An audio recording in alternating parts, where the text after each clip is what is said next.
Hey everybody, Cool No Manga here. Right now reviewing One Piece Chapter 692. And let me just say that this was awesome. This was definitely one of the better Wednesdays in the last 6 months. All three of the big three were great. One Piece killed it today. Oda consecutively putting out good chapters every single week, ending the year off great.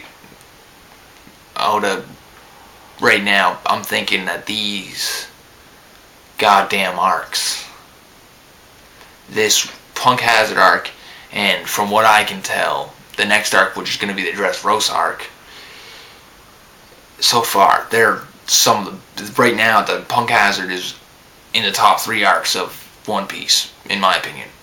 And if Dressrosa is anything close to this, oh my god, man.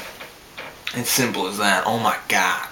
Okay, so we start the chapter off with Luffy smashing out Caesar. Caesar, begging for his life and scared of his mind, says, "Wait, don't be so hasty, Straw Hat. You can join my crew." Instantly, the Grizzly Magnum. Bam! Smash so hard that he goes through the entire mountain and flies across the island. We see Luffy's hands are covered in Shinokuni, but the Shinokuni gas starts to crumble. I'm pretty sure it's because Luffy's armored hockey is so strong now that, it doesn't even matter that it's fucking Shinokuni. He's fucking Monkey D. Luffy, so whatever. And after this, we see a panel of various places in the New World, and this is awesome because there were a lot of things here that were either foreshadowing or just plain trolling the shit out of us. And either way, it was good shit because even seeing someone that looks close to the guy that I think it is awesome. So we see first this one guy. He's just like, is this a joke? Because he thought this was supposed to be a public experiment, and it's just some kind of joke. The Straw Hats are running all over this shit. We see 2 guys stating that Ceasars either dead or he's going to be wishing that he was dead in the next little while. We see Peckham's and Tamagu, and they're stating that they got to inform Mom about this. We see... what was it? Oh, yeah, some guy with a leather pilot's hat on, and he's like, Joker's not gonna sit idly by now. He's gonna make his move. We see 2 guys talking about telling somebody named Jack about what just happened, and the other guy says, whoa, if we tell him, shit is gonna hit the fan. And what I want to know is, who the hell is Jack, and what the hell is he gonna do that's gonna get any more crazy than this? Okay? We got the craziest shit going down right now. I don't even want to know. That's how awesome it's gonna be, that I don't even want to know. I want Oda to surprise the shit out of me with something crazy. Because he surprised the shit out of me this chapter. Like, I never expected Buffalo to be what he is. That was awesome. We see the next panel. A motherfucker who looks almost identical almost identical to Rob Lucci, okay, with the top hat and the black curly hair coming down the way it is. Oh man, it's Rob Lucci. It's Rob Lucci. If it's not Rob Lucci, who is it? Oh man,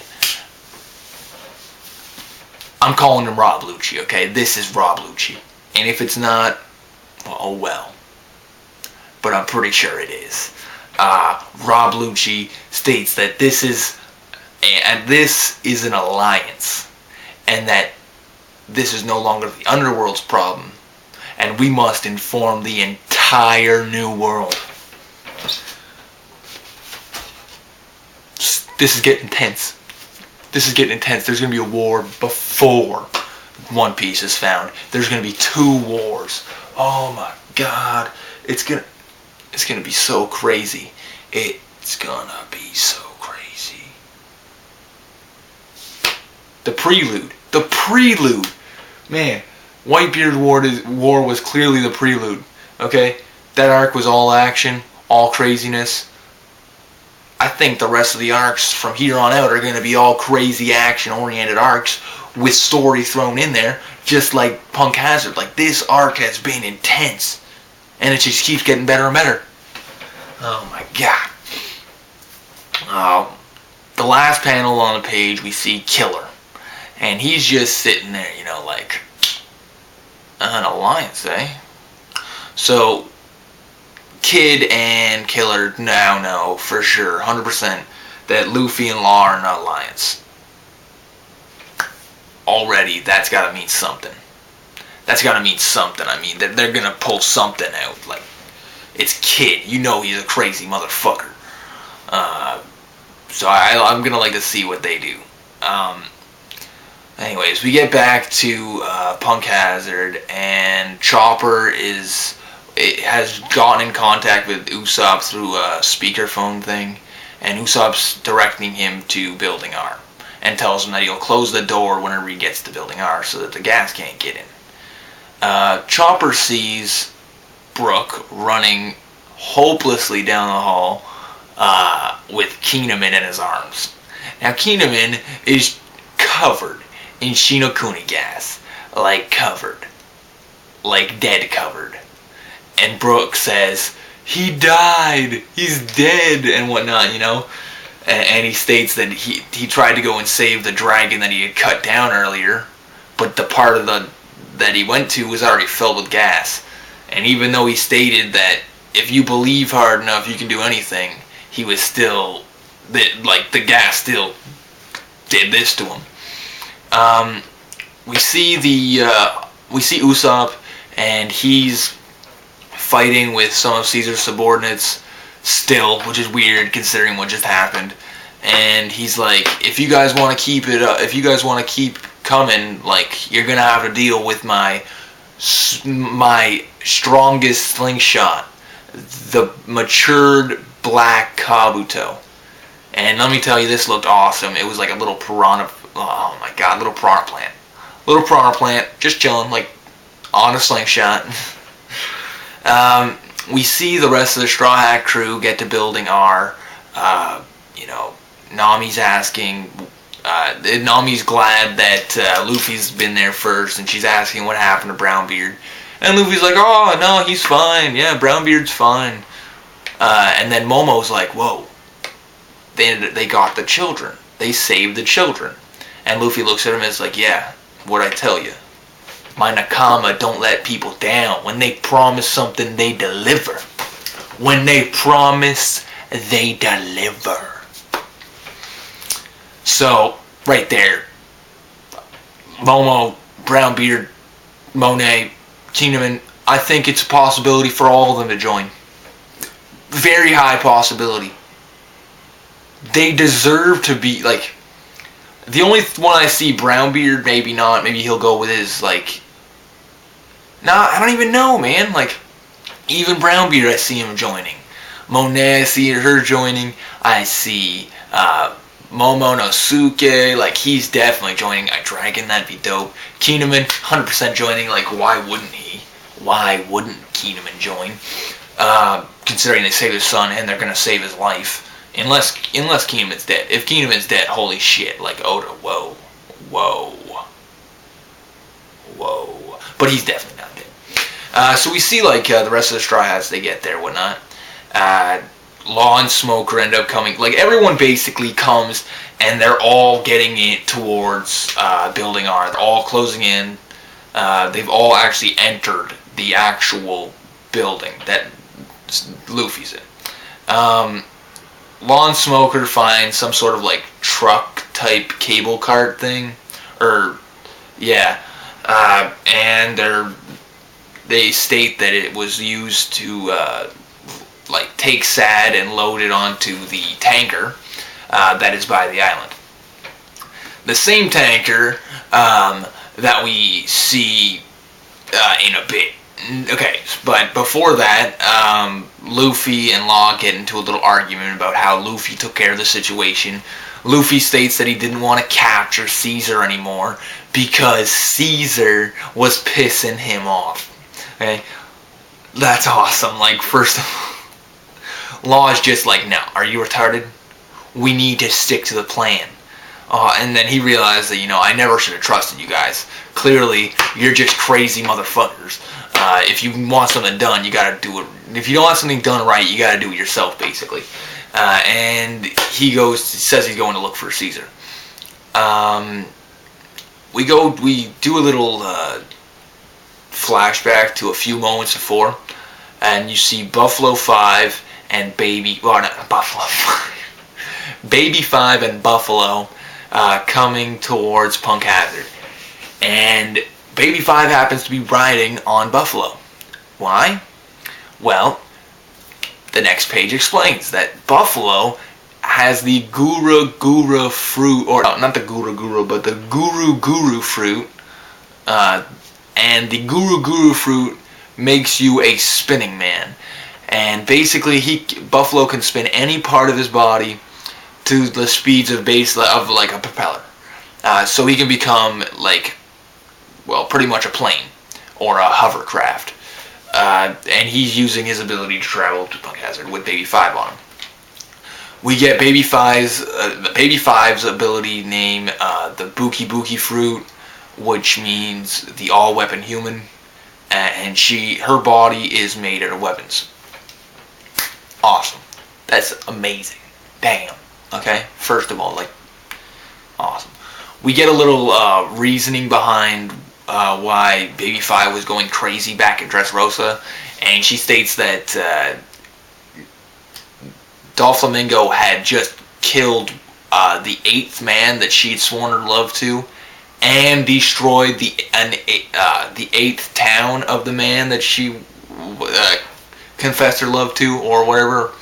And Buffalo kind of defends him by saying that, he thinks of you as his little sister, so of course he's going to blow away one little town for you. And she goes on, complaining that, he's an asshole, what the fuck, you don't just kill people and whatnot. So it was pretty funny there. They get to Punk Hazard and they see that the island is filled with Shinokuni, and Baby 5 says that she'll take care of it. Buffalo says no and tells her to jump up. She jumps, and he uses his ability to create some kind of typhoon. Now this typhoon completely blows all of Shinokuni's smoke off of the island, and reveals the tanker, or reveals a tanker that is meant to be filled with Sad, and take Sad to Dressrosa. And all of a sudden they see Caesar fly out of the island, or out of the mountain range, and onto the tanker. They think that the tanker exploded, but it was really just Caesar hitting it so hard. They message, or they get in contact with Doflamingo, and they're like, yo, Caesar just got his ass handed to him. We're pretty sure Monet and Virgo got their asses handed to them too. And, yeah. What are we gonna do? So, basically, Doflamingo's just like, okay, retrieve Caesar's body and get back to Dressrosa immediately.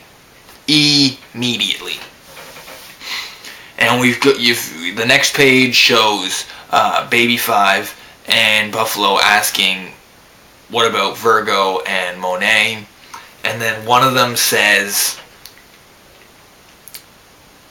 don't question him, it must be for a good reason. So I think that he said to leave them behind. As they're about to go get Caesar, they see that there's a robot on the ship, and who could it be? None other than the motherfucker himself, Robot or Cyborg Frankie. And he's in his robot mech, and it looks like Buffalo 5 and I said it again, Baby 5 and Buffalo are gonna have an all-out brawl with Frankie next week. So yeah, basically there's 3 to 4 chapters left for this arc, and I'm almost 100% sure that we're going into the Dressrosa arc. So Dressrosa is gonna be intense. If it's anything compared to the intensity of this arc, oh damn. I never expected this. When we got into the new world, I knew things were gonna change. But damn, it seems so... It just seems so awesome. Like every time I see it, it's like, wow. Oda just continuously gives us great chapters after great chapter. So this is no exception. This was a great chapter. So what are your thoughts? 3 chapters left until Dressrosa. Was that Rob Lucci? Come on. Was that Rob Lucci? Who's that Jack guy? And are we going to get 4 new crewmates? Hopefully. Anyways, Kuna Manga here. Rate, comment, subscribe. You know the drill. Peace out, guys.